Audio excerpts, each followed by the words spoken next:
Hello students, my name is Vikas Kumar Singh. I am your G educator and I welcome you all in this session. और आज के session में हम लोग पढ़ने वाले हैं आज का इंपॉर्टेंट करंट अफेयर्स। ये आप लोगों की करंट अफेयर्स की क्लास होने वाली है आज है 21 जून। और ये जो क्लास है आप लोगों के लिए आने वाले एग्जाम्स के लिए काफ़ी ज़्यादा इंपॉर्टेंट रहने वाली है। अगर आप लोगों ने RBI का एग्जाम भरा है, RBI जो ग्रेड बी का एग्जाम होने वाला है, जो आप लोगों का नेक्स्ट मंथ एग्जाम होगा, और साथ ही साथ आप लोगों का SSC के भी कई सारे एग्जाम्स आ रहे हैं। जैसे कि मैं बात करूँ CGL की, CHSL की, MTS की, ये सारे एग्जाम्स होने वाले हैं। और आने वाले दिनों में आप लोगों को बैंक के भी एग्जाम फॉर्म देखने को मिलेंगे। अभी आप में से काफी सारे लोगों ने IBPS RRB का फॉर्म भर दिया होगा। उम्मीद करता हूं आप लोगों ने सभी लोगों ने भर दिया और RRB एग्जाम्स के लिए जुट गए होंगे पढ़ने के लिए।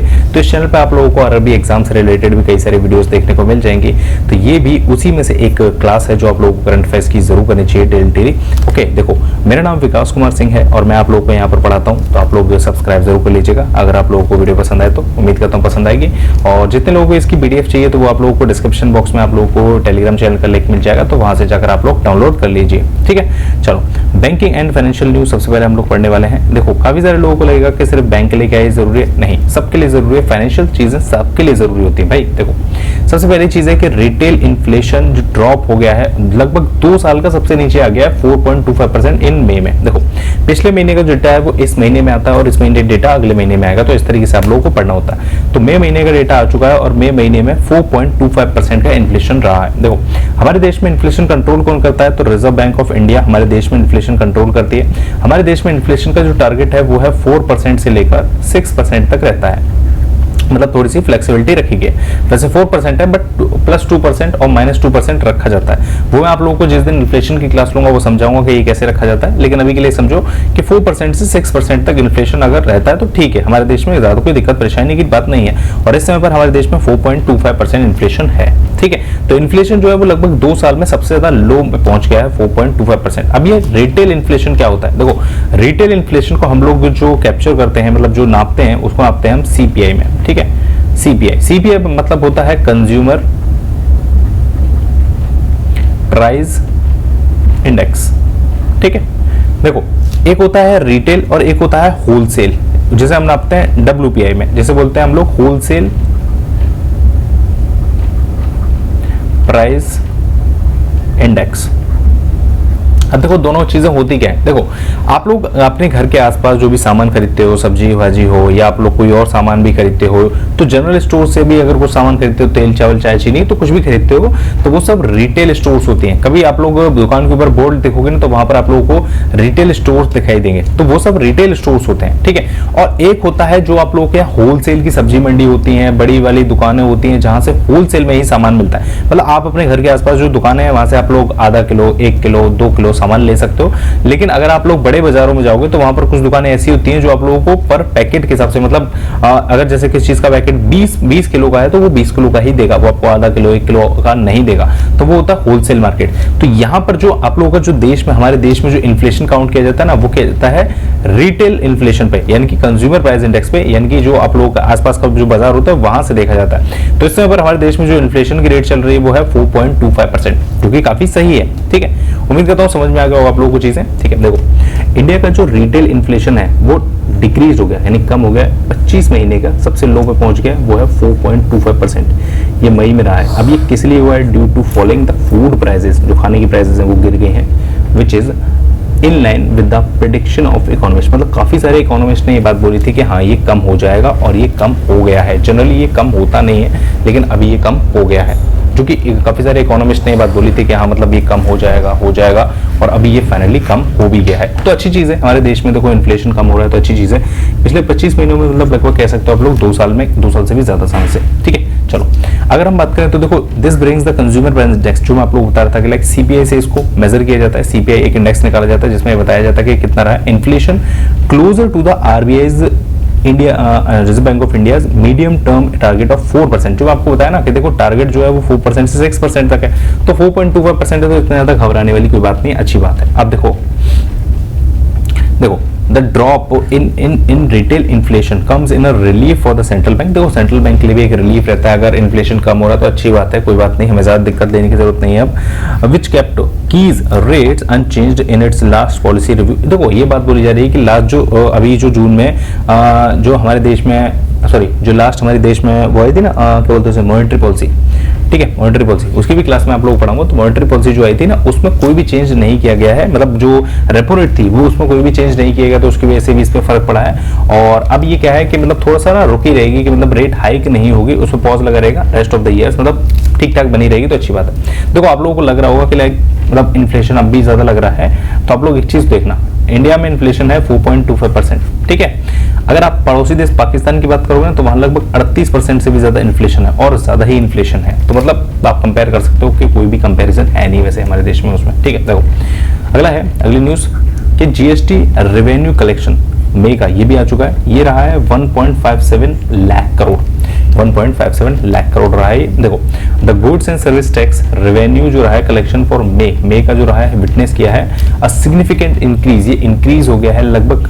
ठीक है कुछ, और लगभग 15वां ऐसा महीना आया है हमारे देश में जिसमें कि जो रेवेन्यू है वो 1.4 लाख करोड़ से भी ज्यादा रहा है। मतलब लगभग पिछले 15 महीने से हमारे देश में जो जीएसटी कलेक्शन हो रहा है वो 1.4 लाख करोड़ से भी ज्यादा हो रहा है, 1.4 लाख करोड़ से भी ज्यादा हो रहा है। तो अभी ये लगातार 15वां ऐसा महीना आया है, मतलब लगभग मान सकते हो आप लोग पिछले एक सवा साल से मतलब इतना ही चल रहा है। मतलब सबसे ज्यादा हाईएस्ट अगर आप बात करोगे तो शायद 1.87 लाख करोड़ है, जो कि इसी साल अप्रैल में आया था। देखो होगा शायद, हाँ देखो डेस्पाइट अ स्लाइट डिप, मतलब थोड़ा सा कम रहा है, जो अप्रैल में रहा था 1.87 लाख करोड़ रहा था अप्रैल में, ये मिनिस्ट्री ऑफ फाइनेंस ने डेटा दिया था। जीएसटी कलेक्शन इस महीने का रहा है 1.57 लाख करोड़। तो आप लोगों को ये याद रखना, आप लोग के एग्जाम में पूछा जा सकता है, क्लियर है। हिंदी इंग्लिश दोनों में दिया हुआ, तो आप लोग कहीं से भी पढ़ सकते हो। देखो अपॉइंटमेंट के बारे में बात करें, आज का बड़ा अपॉइंटमेंट है रवि सिन्हा, ठीक है। रवि सिन्हा को सेलेक्ट किया गया एज न्यू चीफ ऑफ रॉ। हमारे देश में एक खुफिया एजेंसी काम करती है जिसका नाम है रॉ, ठीक है। तो ये उसके नए चीफ बनाए गए हैं। देखो 1965 में हम लोगों की इंडिया और चाइना में एक वॉर हुई थी, इंडिया और चाइना में एक वॉर हुई थी, उसमें हम लोग हार गए थे, ठीक है। सॉरी 1962 में हुई थी, ठीक है, 1962 में हुई थी। तो इंडिया चाइना में जो वॉर हुई थी उसमें हम लोग हार गए थे। तो उसके बाद हमें महसूस हुआ था कि हमारे देश में ना ऐसी एजेंसीज की जरूरत है जो हमें ऐसे खतरों के बारे में, कि अगर कोई दुश्मन देश हमारे ऊपर हमला करने वाला है या कुछ भी ऐसी गतिविधियां हो रही हैं तो उनके बारे में जानकारी दे दे, जिसके बाद इस रॉ को बनाया गया था। देखो रवि सिन्हा ये सीनियर आईपीएस ऑफिसर है, इनको अपॉइंट किया गया new chief of the India's external agency, sorry intelligent agency the research and analysis wing, जिसको बोला जाता है शॉर्ट में रॉ, क्लियर है। चलो देखो सिन्हा, रवि सिन्हा जो है वो चार्ज लेंगे समंत कुमार गोयल से। देखो इन्हें 2019 में अपॉइंट किया गया था 2 साल के लिए, ठीक है, मतलब 19 में और 20 के लिए, लेकिन फिर इनका टेन्योर 21 में बढ़ा दिया गया, 22 में बढ़ा दिया गया, और अब फाइनली 30 जून को इनका टेन्योर खत्म हो रहा है, और अब नहीं रवि सिन्हा को यहाँ पर अपॉइंट कर दिया गया है। क्लियर है आप लोगों को, क्लियर है। और इनका भी अपॉइंटमेंट देखो 2 साल के लिए, अभी तो 2 साल के लिए किया गया है, ठीक है। अब आगे बढ़ता है इन बढ़ता वो आगे देखेंगे, लेकिन अभी के लिए आप लोग अगर रॉ का चीफ पूछ जाते हैं तो आप लोग बताओगे रवि सिन्हा, और अगर रिसेंटली पूछेंगे कि मतलब अभी कौन रिटायर हुआ है तो आप लोग बताएंगे समंत कुमार गोयल, क्लियर है। तो 2 नाम आप लोगों को याद रखने यहाँ पर। देखो रॉ के बारे में बात करें तो देखो 1968 में रॉ बना था, हेडक्वार्टर है नई दिल्ली में, और रवि सिन्हा ये जो इसके चीफ हैं इस समय पर करंट में, क्लियर है। देखो अगला है रैंगलर, एक ब्रांड है, उन्होंने साइन किया स्मृति मंधाना, ये इंडियन क्रिकेटर है, ठीक है, इंडियन वुमेन क्रिकेटर है, ठीक है। तो इन्हें ब्रांड एम्बेसडर बनाया अपना। देखो S turtle omni private limited, ये पेरेंट कंपनी है किसकी, रैंगलर की। तो रैंगलर की जो रिटेल एक कंपनी है ये, उन्होंने इंडियन क्रिकेटर स्मृति मंधाना को ब्रांड एम्बेसडर बनाया है इट्स रैंगलर ब्रांड का, क्लियर है। चलो इतना ही आप लोगों को, ज्यादा याद नहीं करना। स्पोर्ट्स में अगर हम बात करें, देखो मैक्स वेस्टपन इन्होंने जीता है कैनेडियन ग्रैंड प्रिक्स। मतलब मैं तो कहता हूँ ज्यादातर अगर आप लोगों को कभी तुक्का भी लगाना हो ना, तो या तो आप लोग मैक्स वेस्टपन लगा देना या सर्जियो प्रिक्स लगा देना। मतलब ज्यादातर तो आप लोग देखोगे मैक्स वेस्टपन ही ज्यादातर जो ये होते हैं ना ग्रैंड प्रिक्स, तो इनको ये ज्यादातर मैक्स वेस्टपन ही जीतते हैं। देखो मैक्स वेस्टपन ने क्या किया, ये जीत गए हैं, ये वर्ल्ड चैंपियन है रिसेंटली, ठीक है, रिसेंटली वर्ल्ड चैंपियन है। मतलब देखो पूरे साल ना बहुत सारी रेसेस होते हैं, कैनेडियन, अबू धाबी, तो बहुत सारी होती हैं, उनमें जो सबसे ज्यादा जीतता है उसे वर्ल्ड चैंपियन बोला जाता है। लास्ट ईयर जो हुए थे तो उसमें वेस्टमैन ने सबसे ज्यादा जीती, तो इसलिए वो वर्ल्ड चैंपियन है, ठीक है। तो इन्होंने कैनेडियन ग्रैंड प्रिक्स भी जीत लिया है, सिक्योरिंग डोमिनेंट इन द, और ये इनकी 100वीं फॉर्मूला 1 रेस के विनर, मतलब 100वीं जीत थी इनके करियर की, ठीक है, 100th, ठीक है। ये रेडबुल कंपनी की गाड़ी चलाते हैं, रेडबुल। देखो सेकंड नंबर पे रहे थे यहाँ पर, हाँ सेकंड नंबर पर जो रहे थे वो रहे थे आप लोगों के फर्नांडो ओलोसो, ठीक है, ओलोसो, ये एस्टन मार्टिन की गाड़ी चलाते हैं, ठीक है। और लुइस हैमिल्टन ये 3rd नंबर पर रहते हैं, ठीक है। तो लुइस हैमिल्टन मर्सिडीज चलाते हैं। तो इतने आप लोगों को डीप में नहीं पूछेगा, बेसिकली आप लोगों से पूछेगा कि कैनेडियन ग्रैंड प्रिक्स किसने जीता, तो मैक्स वर्स्टेपन ने जीता था। ठीक है, क्लियर है। चलो देखो यहाँ पर मैंने आपको समराइज करके दिया है जितनी हुई। देखो स्पेनिश हुई, मैक्स वर्स्टेपन ने जीत ली। मोनाको हुई तो वो भी मैक्स वर्स्टेपन ने जीत ली। बहरीन हुई वो भी मैक्स वर्स्टेपन ने जीत ली। सऊदी अरेबिया हुई वो सर्जियो पेरेज ने जीत ली। और अजरबैजान हुई ये भी सर्जियो पेरेज ने जीत ली। और अब जो कैनेडियन हुई है, कैनेडियन ग्रैंड प्रिक्स 2023, ये किसने जीत ली, फिर से मैक्स वर्स्टेपन ने जीत ली। क्लियर है। तो इस तरीके से आप लोगों को ये लिस्ट आगे बनाती जानी है। क्लियर है। चलो नेशनल न्यूज में अगर हम बात करें तो गवर्नमेंट ने यहाँ पर, भारत सरकार ने लॉन्च किया दक्षता कोर्स। ये सूट करेगा to enhance skills of the young professionals. देखो मैंने आप लोगों को बताया कि हमारा जो देश है ना, वो कौन सा है, वो युवा पीढ़ी का देश है, मतलब काफी यंग जनरेशन है इसमें। तो उन लोगों को देखो, हर एक को गवर्नमेंट जॉब प्रोवाइड करवाना इंडिया के लिए इतना आसान नहीं, गवर्नमेंट के लिए आसान नहीं है, लेकिन भारतीयों में स्किल्स बहुत सारी होती हैं। ठीक है, और कुछ में छुपी हुई स्किल्स होती है, मतलब उनको इनहेंस करना, उनको निखारना, उनको तराशना आना चाहिए। तो सरकार उसी के लिए एक पोर्टल लेकर आ रही है, उसके लिए एक प्रोग्राम लेकर आ रही है, उसके लिए कोर्स लेकर आ रही है जिसका नाम है दक्षता। ठीक है, भारत में एक मिशन चलता है, भारत का मिशन कर्मयोगी, उसी के तहत ये लॉन्च किया गया कोर्स है। मतलब इसमें क्या होगा कि मतलब जो इंडियन कह सकते हो आप लोग, यंग जो लोग हैं उनमें कह सकते हो उनमें स्किल्स इनहेंस की जाएंगी, उनको ट्रेनिंग दी जाएगी। तो वो सारी चीजें यहाँ पर देखो, the central government has introduces a new collection of courses called दक्षता ऑन आई गॉट कर्मयोगी। ठीक है, ये एक पोर्टल है जहां पर आप लोग अपने आप को रजिस्टर करा सकते हो, वहां से स्किल्स वगैरह सीख सकते हो, फ्री ऑफ कॉस्ट है। Platform announced by the ministry of personal. देखो द कोर्स है दक्षता, इसका मतलब देखो development of attitude, knowledge, skills, holistic changes in administration. मतलब क्या है कि एक पर्सन को बहुत सारी मतलब कुछ स्किल्स सिखा दी जाए, कुछ उसमें नॉलेज बढ़ा दी जाए, तो उससे क्या होगा, वो कुछ ना कुछ कर सकता है। ठीक है, भारत चाहता है कि देखो जैसे एंटरप्रेन्योरशिप बढ़े, बिजनेस बढ़े, ठीक है, तो वो सारी चीजें हो, तो उसकी वजह से उसके लिए ये चीज की जा रही है। Aims to enhance the skills of the young professionals.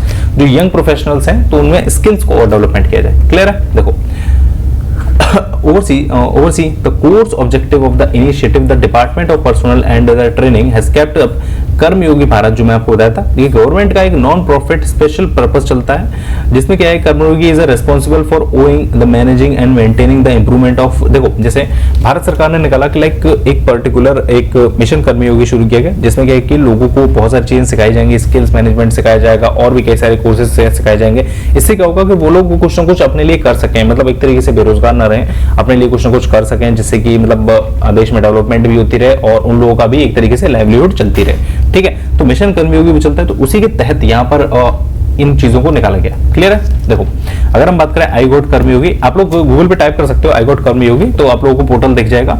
It is an online platform है for capacity building of civil services officer. It combines 5 function centre, online learning है, कंपेटिटिव मैनेजमेंट है, करियर मैनेजमेंट है, discussion है, networking है, तो मतलब सब चीजें यहाँ पर आप लोगों को जानने को मिल जाएंगी। Clear.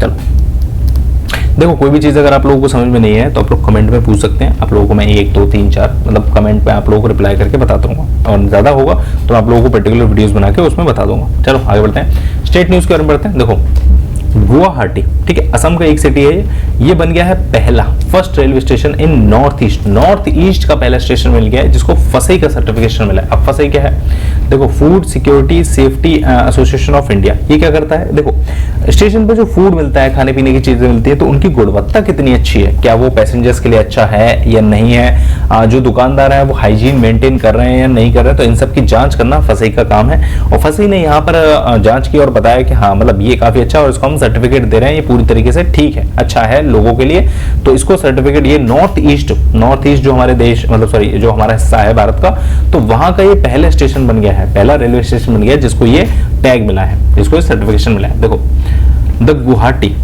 Railway station located in Assam under the north east frontier railway. देखो भारत में बहुत सारी अलग अलग रेलवे चलती हैं, eastern railway, western railway, north east frontier railway, तो इस तरीके से। तो recently received the prestigious eat right station certificate eat right मतलब स्टेशन पे जो खा सकते हैं वो सारी चीजें अच्छी हैं। Certification from the food safety and standards authority of India, ठीक है, food safety and standards authority of India है, सॉरी माफ करना, इसकी जो फुल फॉर्म है food safety and standards authority of India, तो उसके द्वारा ये दिया गया है। क्लियर है, आगे बढ़ते हैं। देखो, the eat right certification is a testament of the stations compliances with FSSI established standard for food safe food storage and. देखो, मैं वही चीज है जो मैं आपको बता रहा था कि लाइक वो लोग ये देखते हैं कि लाइक आप लोग जो खाना पीना है वो कितना अच्छा है, सही है या नहीं, लोगों के लिए बेटर है या नहीं, हाइजीन कितना मेंटेन कर रहे हैं, तो वो सारी चीजें यहाँ पर देखी जाती हैं और उसके बाद इनको ये टैग दे दिया जाता है कि लाइक ईट रजिस्ट्रेशन है। यहाँ पर फसई ने पूरी तरीके से जांच करके बता दिया कि हाँ बिल्कुल सही है, तो यहाँ पर लोग जो खाना है उसको खा पी सकते हैं जो मतलब मिलता है स्टेशन वगैरह पे, ठीक है। देखो, ये एक फर्स्ट रेलवे स्टेशन है नॉर्थ ईस्ट फ्रंटियर रेलवे का to receive,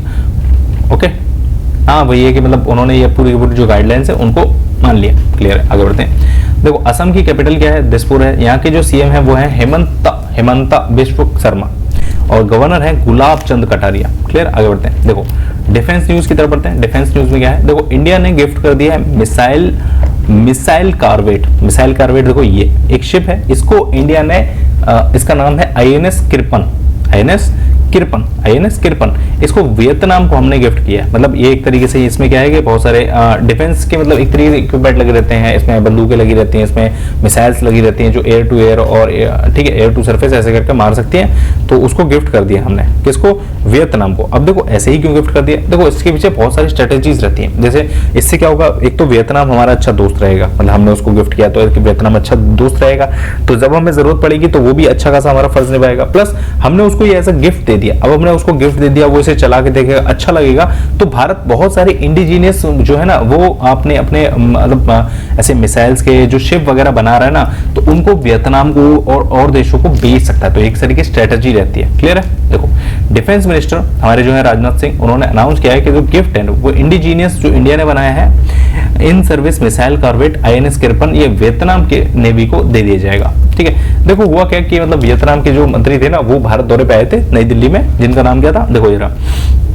defence minister of the Vietnam general फान वान गैंग, ये दिल्ली आए थे, तो वहां पर इनको ये दिया गया है। During the meeting bilateral defence cooperation initiative between India and Vietnam were reviewed and both side expressed satisfaction at the progress of the ongoing engagement. मतलब इन्होंने क्या किया कि जो इनके बीच में डिफेंस जो चल रही है ना बायलैटरल्स, मतलब एक तरीके से कह सकते हो कि जो एक्सरसाइज वगैरह चल रही हैं या कॉर्पोरेशन चल रहे हैं, तो उनको इन्होंने रिव्यू किया और इन्होंने कहा बहुत अच्छा चल रहा है हमारा, ठीक ठाक चल रहा है। ठीक है, तो इस मौके पर काफी अच्छी चीज रही है। देखो आगे बढ़ते हैं। इंपॉर्टेंट डेज, तो वर्ल्ड रिफ्यूजी डे, देखो वर्ल्ड रिफ्यूजी डे कब मनाया जाता है? तो 20 जून को मनाया जाता है। ये कल था तो ये 20 जून को मनाया जाता है। अब देखो, रिफ्यूजी होते क्या है? जिन्हें मतलब किसी कारणवश अपने देश को छोड़ना पड़ता है, ठीक है, चाहे वो जंग के हालात हो या फिर खाने पीने की दिक्कतें हो या फिर कुछ भी हो, XYZ कोई भी रीजन हो जिसकी वजह से उन्हें अपने देश को छोड़कर दूसरी जगह पर शरण लेनी पड़ती है। वैश्विक शरणार्थी दिवस जैसे बोला जाता है, तो शरण लेनी पड़ती है कि लाइक हम आपकी शरण में आए, आप हमें बचा लीजिए। जैसे बहुत सारे पाकिस्तान के लोग इस समय पर भारत से उम्मीद लगा रहे हैं कि लाइक हमें अपनी शरण में ले लीजिए, ताकि हमारे देश में इतना इन्फ्लेशन है, खाने पीने की दिक्कत है, तो बहुत सारी दिक्कतें, कर्जे में डूबा हुआ है, तो हमें बचा लीजिए। ठीक है, अब देखते हैं क्या स्टैंड लेता है India. World refugee day is a internationally recognised day established by the United Nations ने बनाया। ठीक है, साल 2000 में ये एस्टैब्लिश किया गया था। World refugee day is observed annually, मतलब हर साल ये 20 जून को मनाया जाता है। देखो, जो डे है वो ऑब्जर्व किया जाता है to acknowledge the bravery and determination of individuals who have been forced to flee their homeland, जहां पर वो पैदा हुए, जहां पर पले बड़े, उनको छोड़कर आए। ठीक है, कन्फ्लिक्ट और जो भी प्रेशर, जो भी सिचुएशन रही हो, its purpose to pay tribute to the refugee around the world, मतलब पूरी दुनिया में जो भी रिफ्यूजीज है उनको ट्रिब्यूट करने के लिए ये डे मनाया जाता है। क्लियर? देखो, इंडिया में भी बहुत सारे रिफ्यूजी रहते हैं, ऐसी बात नहीं है। देखो, तो थीम क्या है इस साल की? तो hope away from home, hope away from home, मतलब घर से बाहर भी एक होप है आप लोगों के लिए। The theme emphasise the importance of mental well being for refugee in rebuilding their lives and strive for bright future. मतलब एक तरीके से कि लाइक जो रिफ्यूजी अपना देश छोड़ के आया है, कहीं और आया है, वहां पर उसको फिर से अपनी जिंदगी बनानी है, लाइवलीहुड क्रिएट करना, तो वो सारी चीजें। क्लियर है? चलो, तो देखो ये था आप लोगों का आज का इंपॉर्टेंट करंट अफेयर्स। उम्मीद करता हूं आप लोगों को चीजें पसंद आई होंगी, समझ में आई होंगी। अगर समझ में आई है तो वीडियो को लाइक एंड शेयर जरूर कर दीजिए। ठीक है, और कमेंट करके बताइए कि आप लोगों को वीडियोस कैसी लग रही है। अगर कोई दिक्कत परेशानी है तो आप लोग वो भी कमेंट करके जरूर बताइएगा। का, ठीक है। एंड मेक श्योर आप लोग सब्सक्राइब करके जरूर जाना, ओके। और चैनल पर आप लोगों को बहुत सारी और भी वीडियोस देखने को मिलेंगी, तो उन्हें भी डू चेकआउट, ओके। चलो, thank you so much for watching, I will see you in the next session, till then bye bye, take care.